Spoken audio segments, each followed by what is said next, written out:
labas, magtatanim na ng palay sila Lola. Yung palayan ni Lola, guys.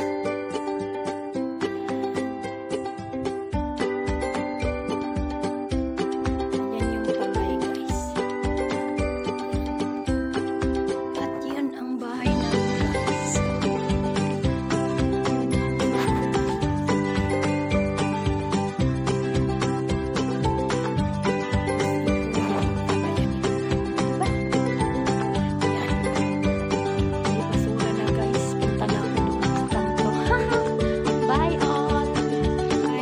Dito ako sa palayan. Diba?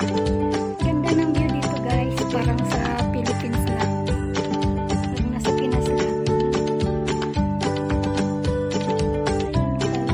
Nakatanim lang.